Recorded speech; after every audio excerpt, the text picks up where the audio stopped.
Niki kula rungono tenan iki sampe salah pahamnya termasuk. Kula bolak-balik nerangaken niki kitab Bukhari termasuk as-sahhul kutub ba'da kitabillah azza wa jalla. Kitab Bukhari nomor kalih kitab Muslim. Jadi yang disepakati ulama setelah kitab buah oleh ahli sunnah oleh ulama seluruh dunia, kitab sing sahih Bukhari kalian apa? Muslim. Ya, Bukhari itu rata-rata dicetak 4 jilid, nak Muslim kali jilid. Ini yang badhe kula terangaken masalah-masalah kebenaran yang malah menjadi tragis untuk agama. Ya. Kesalehan-kesalehan yang justru menjadi tragis bagi apa? Agama. Niku zaman Rasulullah disebut kaum Khawarij. Tiang-tiang Khawarij itu soleh kok. Sedina-dinane mau deres Quran tok salat kok. Wes deres Quran salat, deres Quran salat.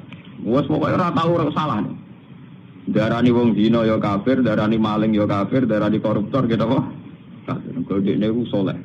Soleh ibadah wajib, soleh ibadah apa? Sunat. Tapi dari Kanjeng Nabi soleh yang model ngene wajib diperangi. Mana ngeron kiai soleh nemen-nemen itu malah salah. Karena apa? Ini bahaya bagi agama.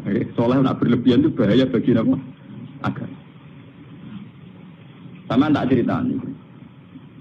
Kelompok Khawarij itu lahir yang teridentifikasi oleh sejarah dan sudah diramalkan oleh Rasulullah. Niku zaman Ali. Dan yang paling banyak mendapat khitab tentang Khawarij adalah Sayyidina. Ketika Ali perang dengan Muawiyah dan karena perang maka saling bunuh, saling tikam, saling menghujat. Orang-orang soleh itu risih. Roh Ali yo risih. Jarene pemimpin Islam, tokoh kok penggaweane perang ngrasani wong tukaran. Roh Muawiyah yo risih. Jare wong soleh pemimpin kok penggaweane perang ngrasani. Artinya dia terus merasa paling soleh dibanding Ali, dibanding Muawiyah. Darane Ali yo gendo, darane Muawiyah ngene apa? Gendo. Darane Ali yo kafir, darane Muawiyah. Akhirnya kelompok ini meyakini bunuh Ali ya ibadah, bunuh Muawiyah ya apa? Ibadah. Akhirnya kelompok ini orang-orang soleh yang keluar dari tatanan Ali juga keluar dari tatanan Muawiyah. Walhasil akhirnya bikin gerakan untuk anti Ali, untuk Muawiyah.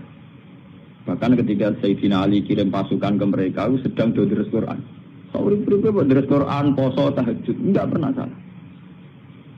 Tapi Kanjeng Nabi, makanya ini sampai salah paham. Dipeseni Ali, dipeseni, nak ono kelompok ngono kon merangi.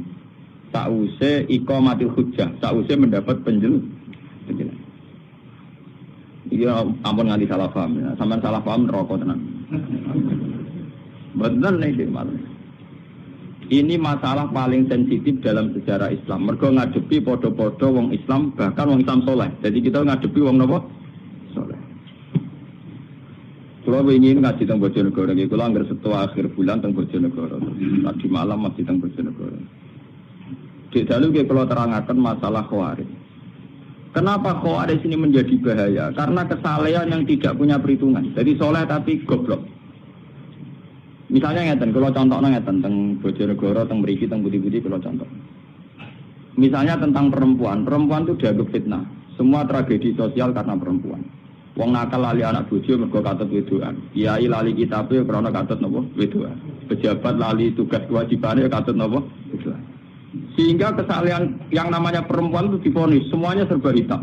Harus dijauhi, harus apa? Tapi yang dia tidak menyadari, kesalahan ini tanpa perhitungan. Ketika wong soleh menjauhi perempuan, ini artinya perempuan didekati wong dolim dan produksinya mesti produksi wong dolim. Misalnya kalau Mustafa soleh, bojo mau sitok, orang arah wani nambah. Anak mau loro. Artinya mau Mustafa iki soleh, mau ngelahirno wong soleh loro. Sementara wong dolim produksi kedoliman besar-besar. Ning dalan-dalan rabi, ning dalan-dalan di anak. Liwat bojone, selingkuhane, perkosaane. Berarti produksi dolim jauh lebih cepat. Produksi dolim cepat, produksi soleh lambat.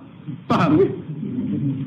Mulane wong kok jagal poligami ora pati ulama. Nek soal rawani wedi bojo jujur wae. Tapi ora usah ngait-ngaitno agama salah dalam konsep poligami. Mergo produksi dolim mesti cepet. Jajal wong dolim sitok nyelingkuhi wong pira. Paham ya? Hasil selingkuhan di anak, hasil bojo sing nganggo surat nikah di anak, hasil perkosaan di anak. Produksi kedoliman yang cepet. Produksi soleh lambat di anak loro ora iso ngeki mangan. Paham ya? Artinya andekan kesalehan ini terus main pukul rata menjauhi perempuan karena ada fitnah, ada masalah. Toh wong dolim tidak menjauhi perempuan, maka rahim perempuan hanya melahirkan produksi kedolim. Begitu juga menyangkut harta. Wong kudu ado duwe, ado macam-macam. Sing sugih wong dolim, mergo ora menghindari harta. Sing saleh kuwi, sing dolim yo karyawan wae. Bisa gawe kelompok niklab, kelompok macam-macam kelabing, kelompok senam sing aneh-aneh. Sing soleh kuwi kok gawe kelompok, nggo ngripi awake dhewe mengkas mungkin. Paham? Sehingga kesalehan anti harta punya akibat begini, nanti ke depan punya akibat begini. Begitu juga menyangkut pangkat. Sing dolim kompetisi kepengen jabat, akhirnya jadi bupati, wakil bupati, DPR. Sing soleh malam belesek, ketua RTW apa aja. Paham? Padahal dalam undang-undang tentu yang menentukan yang punya otoritas, yang di otoritas dolim kah? Kabeh akhirnya pornografi gak kriminal, semua kesalahan gak kriminal. Sing soleh belum semua RT apa aja. Delik ning gunung wis wae wong, gasap dene moh ora pusing. Nah, kesalehan khawarij itu nanti punya akibat demikian. Andikan ditoleransi punya akibat demikian. Maka Nabi pesan yang Ali, orang itu harus kamu lawan, bahaya bagi agama. Kelompok kesalehan sampai menghancurkan sendi-sendi kehidupan harus dibunuh. Karena bahaya bagi agama. Kesalehan tapi bikin kekacau. Nah itu khawarij. Pulau berkali-kali istikharah. Kenapa seorang Rasul yang terhormat? Ya, kenapa seorang Rasul yang terhormat oleh Allah Subhanahu Wa Taala disifati resmi? Bisori hil alfat ya, dalam teori usul fikih kalau sore itu layak balul mafhum, harus dipahami demikian. Artinya tidak mungkin salah karena lafadznya apa eksplisit, apa sore. Wama arsalna qablaka minal mursalina illa innahum layakuluna ta'ama wa yamshuna fil aswaq. Saya tidak pernah ngutus seorang rasul kecuali punya tradisi ya doyan sego, layakuluna ta'ama ya doyan mangan, wa yamshuna fil aswaq seneng mlaku-mlaku ning pasar. Wayam sunat, apa makna seneng melaku-melaku teng apa?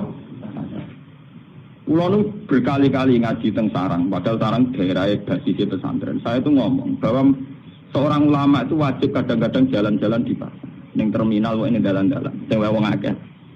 Kenapa?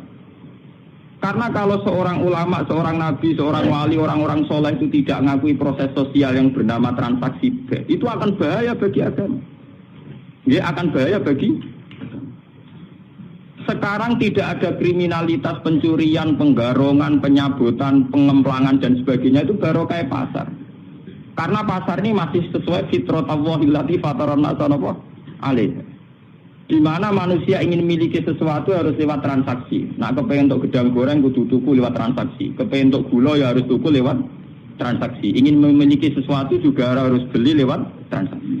Dengan demikian ada ketertiban umum. Lah, memiliki sesuatu ingin lewat transaksi itu fitrah Allah, sunnah manusia. Karena mereka risih dengan yang namanya maling, garong, jambret. Coba kalau tidak ada pasar, orang ingin mendapat sesuatu lewat garong, lewat menjahat dan sebagainya, maka dunia akan kacau. Dan tugas seorang rasul adalah mengakui proses fitrah, proses kultur manusia yang sudah benar, yaitu ingin memiliki sesuatu lewat transaksi. Karena ini menjadi stabil, negara menjadi stabil, komunitas menjadi stabil. Sebab itu Allah dawuh wa halawul bi'a wa harramat riba. Allah sangat menganjurkan yang namanya be transaksi. Yaitu orang memiliki sesuatu lewat apa? Transaksi. Kenapa Rasul sampai didesain sedemikian oleh Allah Subhanahu wa taala? Kalau enggak, nanti agama dikira hanya urusan i'tikaf, urusan tahajud, urusan qiyamul lail, urusan puasa sunnah. Padahal ciri utama agama adalah satu ibadah mahdhah, ada salat, sujud. Nomor dua, muamalat, ibadah sosial. Dan muamalat ini tertib karena orang kalau memiliki sesuatu ingin lewat transaksi, bukan jalan pintas nyolong atau enggak. Nah, proses agama yang kedua ini diakui oleh para rasul lewat mereka itu ya gelem dagang di pasar. Semua nabi punya sejarah sebagai pedagang. Nah, sing ora dadi pedagang kayak wali-wali abdal, sing penting seneng ning pasar. Mulane kula bolak-balik, kula teng Sarang wani matur, nek ana kitab kok nerangno ning pasar Gugura Muruk iku sing aran rapati ngalim, mesti rapati ngalim. Kliru. Wong ayate sore kok ditentang, kecuali ayate mafhum lho. Wa yamsuna fil aswaq ayate napa? Sorry. Dalam semua tradisi keulamaan tentang ayat sore itu tidak bisa. Kalau mafhum mungkin yang mafhum salah, tapi kalau sore Tidak bisa. Wayam sunan apa?